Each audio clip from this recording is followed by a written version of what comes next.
1980-an di sebuah desa kecil di tepian hutan Sumatera. Hidup seorang pemuda bernama Gusti, berumur 20 tahun. Ia adalah anak bungsu dari 3 bersaudara. Bekerja serabutan membantu ayahnya di ladang, dan sesekali diminta warga untuk mengantar barang menggunakan sepeda tuanya. Kehidupannya sederhana, seperti kebanyakan pemuda desa lain, tidak berlebih, tetapi cukup untuk membuat hari-harinya terasa tenang. Namun, ketenangan itu mulai berubah pada suatu sore yang tampak biasa saja. Hari itu, Gusti baru saja mengantar beras ke rumah seorang pedagang di desa seberang. Untuk menghemat waktu, ia memutuskan mengambil jalan pintas yang melewati pinggiran hutan Bukit Bahar, tempat yang sejak kecil selalu diperingatkan orang tua agar tidak didekati setelah matahari condong ke barat. Namun hari itu cuaca sedang cerah dan jam masih menunjukkan pukul 4 sore lebih sedikit. Belum terlalu sore, pikirnya dalam hati. Lagi pula, aku sudah sering lewat sini. Ia mengayuh sepeda dengan santai, melewati pepohonan yang menjulang tinggi. Cahaya matahari menembus celah dedaunan, membentuk garis-garis emas yang indah. Udara terasa lembab tapi hening. Tidak ada suara burung, tidak ada suara serangga. Hanya angin semilir seolah membawa pesan yang tak ia mengerti.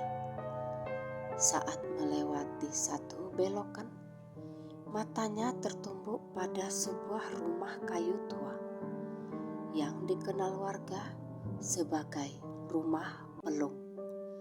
Sebuah rumah kosong peninggalan keluarga transmigran yang sudah lama pindah. Rumah itu berdiri miring. Sebagian papan dindingnya mengelupas dan atapnya dipenuhi lumut.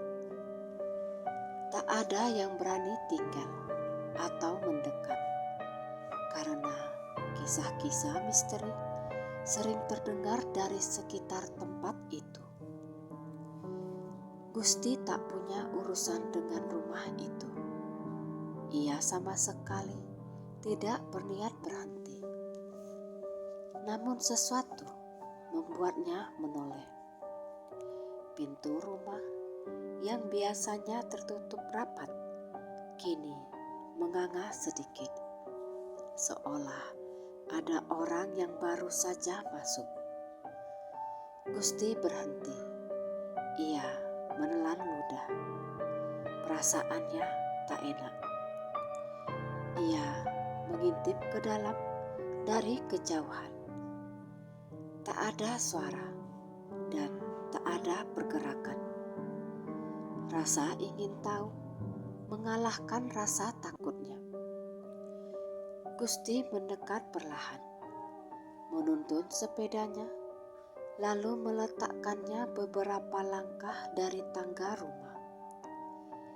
Ia naik beberapa papan tangga yang rapuh, yang berderit saat dipijak. "Assalamualaikum," serunya pelan. Tak ada jawaban. Siapa tahu ada binatang masuk, pikirnya mencoba menenangkan diri. Atau mungkin ada anak-anak jahil dari desa. Ia menahan nafas dan menatap ke ruang tamu yang gelap. Saat matanya mulai menyesuaikan cahaya, ia menyadari sesuatu. Ada kaki manusia tergeletak di lantai, terlihat dari balik bayangan. Gusti terperanjat, jantungnya berdegup kencang. Ya Allah, ia maju setapak demi setapak, dan di sanalah ia melihatnya dengan jelas. Seorang wanita muda, mungkin sekitar usia belasan akhir atau 20-an, tergeletak tak bernyawa. Tubuhnya membiru, lehernya memar seolah tercekik, dan seutas kain lusuh berada tak jauh darinya. Rambut panjangnya berantakan, pakaiannya sobek di beberapa bagian. Gusti mematung, kakinya lemas. Ia ingin menjerit, tetapi lidahnya keluh.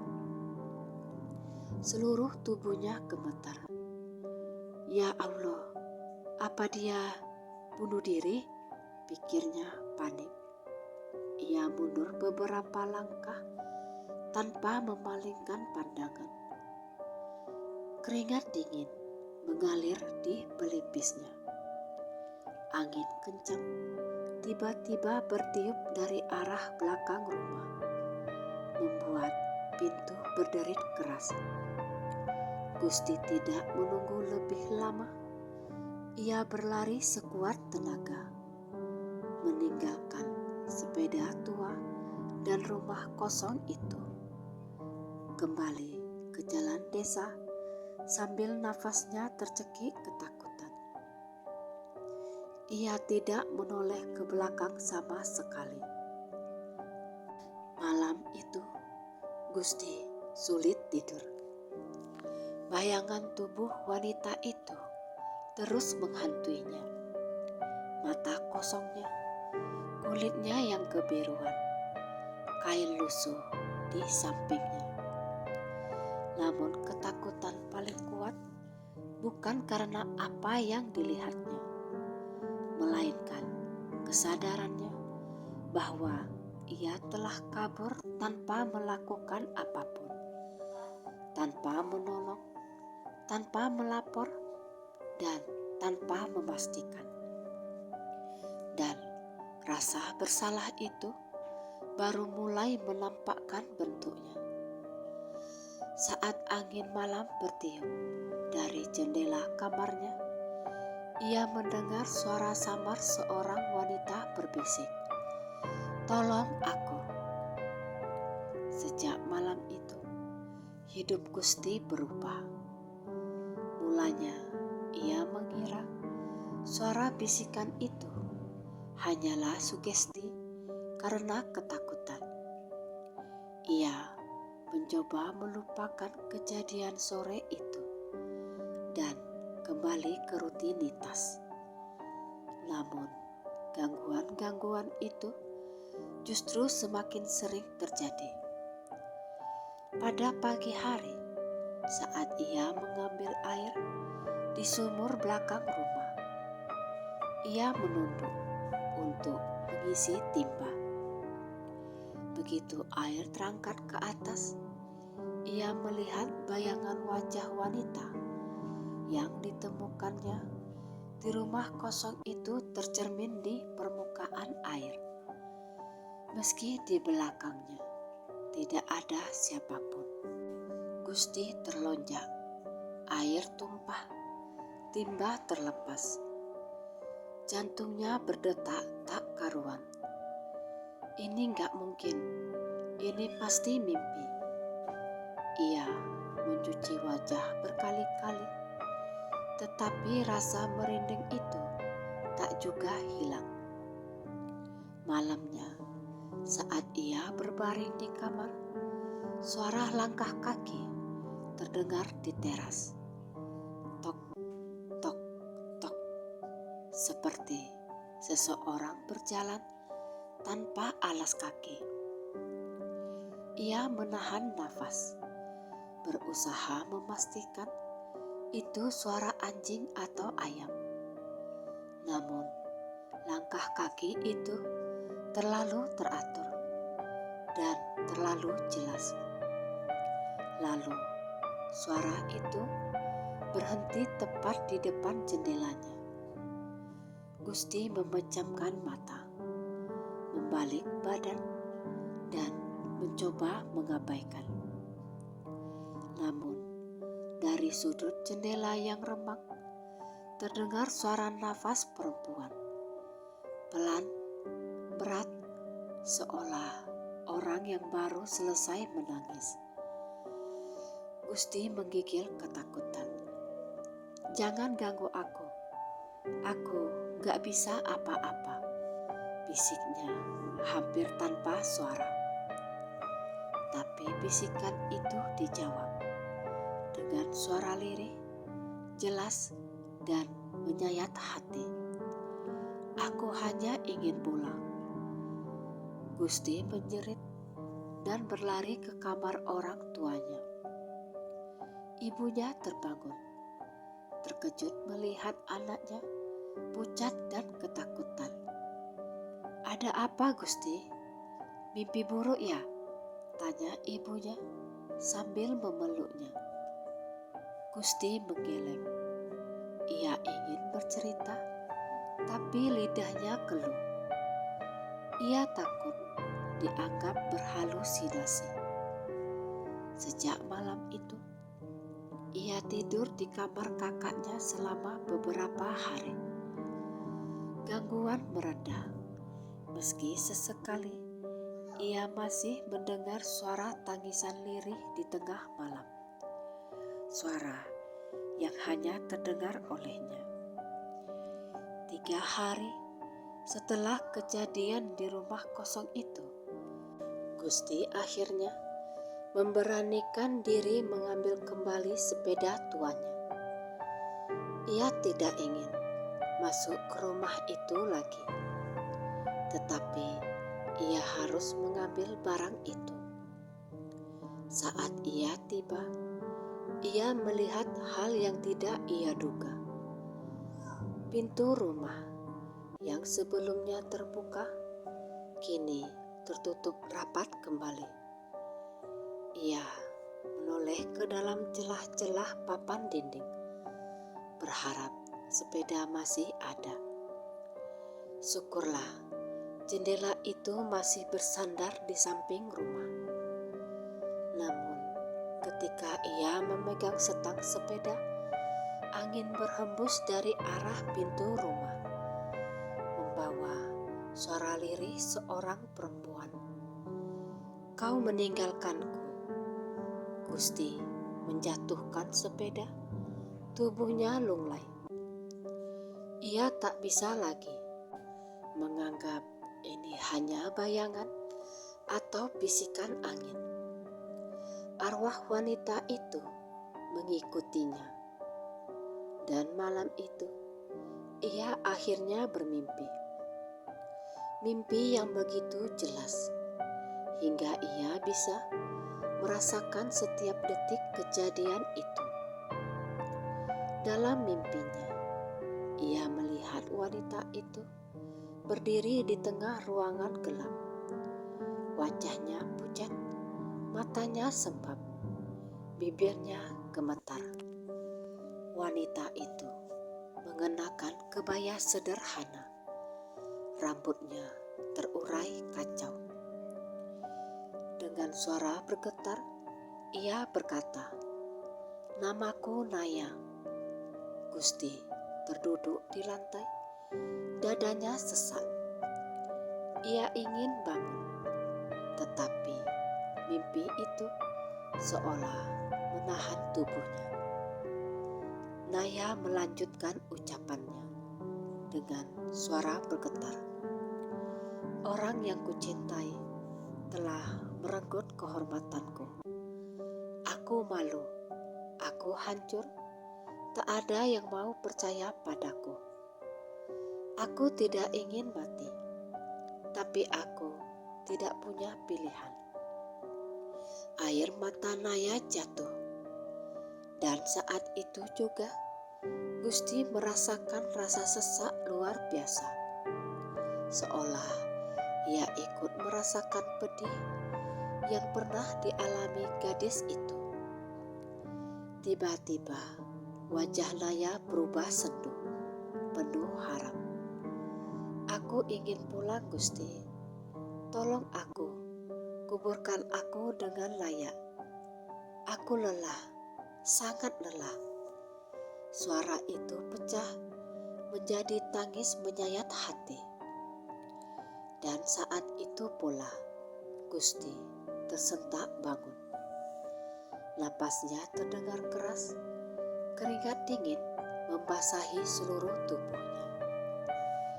Ia menangis, sesuatu yang hampir tak pernah ia lakukan di dalam hidupnya. Untuk pertama kalinya, ia merasakan keinginan kuat untuk kembali ke rumah kosong itu.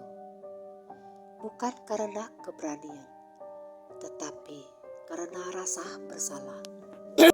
Keesokan paginya, Gusti memberanikan diri, berkata kepada ayahnya bahwa ia ingin pergi ke pinggiran hutan untuk mencari tanaman obat yang biasa tumbuh di sana. Ia tidak ingin membuat keluarganya cemas. Dengan langkah gemetar, ia kembali menuju rumah kosong itu. Namun kali ini, ia tidak sendirian dalam pikirannya. Ia merasa Naya mengikuti dari belakang, meskipun ia tak terlihat. Saat tiba di depan rumah, ia mengucap basmalah pelan, lalu naik ke teras rumah yang rapuh. Pintu itu tetap tertutup. Gusti membuka perlahan. Cahaya pagi masuk, memperlihatkan debu tebal dan sarang laba-laba. Namun yang mencolok adalah tubuh Naya sudah tak ada lagi. Gusti tertegun. "Loh, kok hilang?" Hatinya berdebar keras. Ia memeriksa setiap sudut ruangan. Tidak ada tanda-tanda tubuh itu pernah ada. Hanya kain lusuh yang dulu ia lihat masih tergeletak di lantai. Saat ia memungut kain itu, tiba-tiba suara lembut terdengar dari belakang. "Terima kasih sudah kembali." Gusti menoleh cepat, namun tak ada siapapun. Meski begitu, ketakutannya mulai mereda. Ia merasa arwah Naya tak bermaksud jahat. Ia hanya meminta pertolongan. Ia mencari-cari petunjuk lain, dan di bawah lantai yang lapuk, ia melihat sebuah papan yang sedikit terangkat. "Apa ini?" Ia mengangkat papan itu secara perlahan. Di bawahnya terdapat lubang kecil, mungkin bekas galian lama.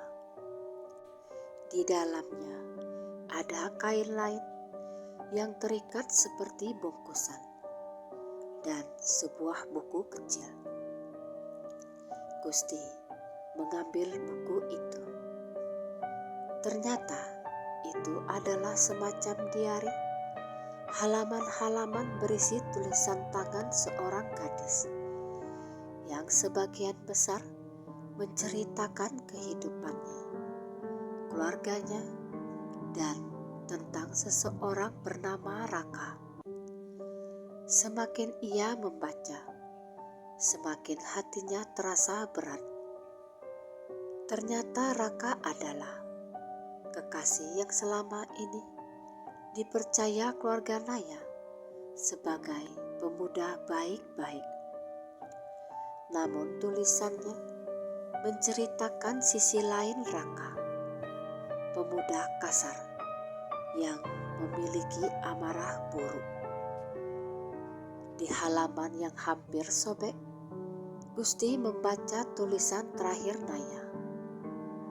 Hari ini Raka memaksaku. Aku tidak sanggup menceritakan pada siapapun. Jika aku bilang yang sebenarnya, orang-orang pasti tak percaya. Ia terlalu dihormati, terlalu dipuji. Aku takut, aku malu, aku tidak punya tempat untuk pulang. Tulisan itu berhenti begitu saja. Gusti menutup buku itu dengan tangan bergetar. Kasihan, kau sendirian Naya, bisiknya pelan. Saat keluar dari rumah itu, ia melihat seorang lelaki paruh baya berjalan di jalan setapak dekat hutan. Lelaki itu mengenakan baju lusuh, wajahnya tampak murung. Ia dikenal sebagai Pak Ranta, ayahnya Naya. Gusti ragu untuk mendekat, tetapi sesuatu dalam dirinya mendorongnya untuk berbicara. Pak Ranta, panggil Gusti pelan. Lelaki itu menoleh. Wajahnya tampak lelah dan matanya sayu. Kau anaknya Pak Hasan ya? Ada apa? Gusti menggenggam buku harian Naya, berusaha mencari kata yang tepat. Maaf Pak, saya menemukan sesuatu milik Naya. Pak Ranta langsung menegang. Naya? Ada apa dengan Naya? Gusti menelan ludah. Saya menemukan di rumah kosong dekat hutan. Pak Ranta memandang kosong. Dia hilang beberapa hari lalu. Aku sudah mencarinya kemana-mana. Gusti tak sanggup menjawab. Ia hanya menyerahkan buku harian itu. Saat Pak Ranta membaca beberapa halaman, tangisnya pecah. Lututnya lemas. Ia bersimpuh di tanah sambil memeluk buku itu. Anakku, kenapa kau gak pulang Naya? Kenapa kau gak cerita ke ayah? Gusti ikut menunduk, menahan air mata. Untuk pertama kalinya, ia merasa bahwa mungkin ia bisa membantu arwah Naya menemukan ketenangan yang selama ini ia cari. Ia berkata lirih, Pak, saya tahu di mana dia, dan saya ingin bantu menguburkan dia dengan layak. Pak Ranta menatapnya dengan mata yang basah, namun penuh rasa terima kasih. Kau berani bilang begitu? Terima kasih nak. Di balik pepohonan, angin bertiup pelan. Gusti yakin jika Naya mendengar mereka. Menjelang sore, Gusti dan Pak Ranta kembali ke rumah kosong itu, membawa cangkul dan kain baru. Ia sempat berpikir tubuh Naya sudah lenyap. Namun, ia merasa harus tetap mencari di sekitar rumah. Dan benar saja, di belakang rumah, tepat di balik semak belukar yang tumbuh lebat, mereka menemukan tanah yang terlihat baru digali beberapa hari lalu. Tanah itu sedikit turun, seolah ada sesuatu di bawahnya. Dengan hati-hati, mereka menggali. Tidak lama kemudian, mereka menemukan tubuh Naya terbaring dalam keadaan yang menyayat hati. Pak Ranta menjerit, memeluk jasad itu sambil menangis terisak. Gusti menunduk, air matanya ikut menetes tanpa bisa dicegah. Setelah menenangkan diri, mereka memandikan, mengkafani, dan membawa jasad Naya ke desa untuk dimakamkan secara layak sesuai ajaran agama. Saat prosesi pemakaman berlangsung, angin sore bertiup lembut. Awan bergerak perlahan, seolah membuka celah pagi. Sinar matahari terakhir hari itu untuk menyinari pusara Naya. Setelah doa selesai, Gusti masih berdiri di sisi makam. Ia menatap tanah merah itu dengan perasaan campur aduk. Pak Ranta menghampiri. Terima kasih Gusti, kau sudah lebih dari membantu. Tanpa kau, mungkin aku tak akan tahu apa yang terjadi pada anakku atau di mana dia berada. Gusti hanya mengangguk. Saya cuma ingin menebus ketakutan saya, Pak. Pak Ranta menepuk bahunya dengan lembut.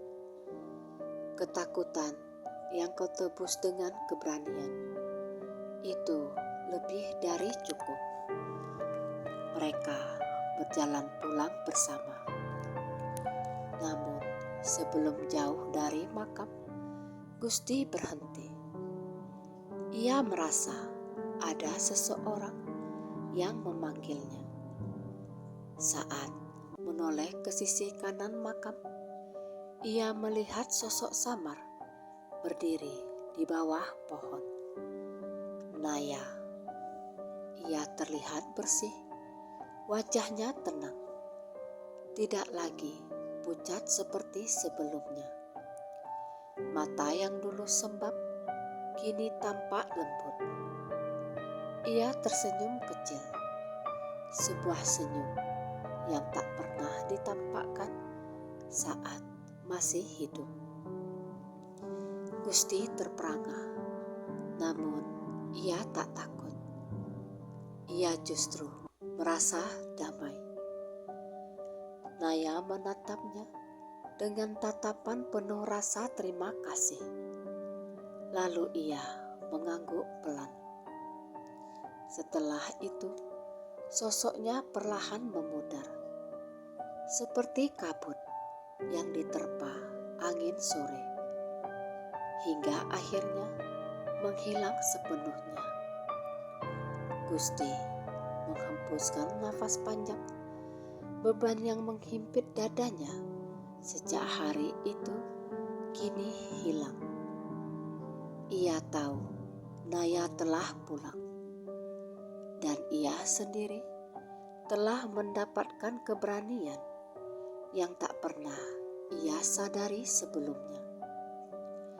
Malam itu, saat Gusti berbaring di kamarnya, ia merasa rumahnya jauh lebih terang dan lebih hangat dari biasanya. Tidak ada lagi suara langkah kaki, tak ada lagi bisikan, dan tak ada lagi tangisan. Ia memejamkan mata, tersenyum kecil. Di dalam keheningan malam, ia mendengar suara lembut yang terakhir kali menyapanya. Terima kasih Gusti. Setelah itu, tak pernah ada lagi gangguan. Tidak pernah lagi ada bayangan. Hanya ada kedamaian bagi keduanya.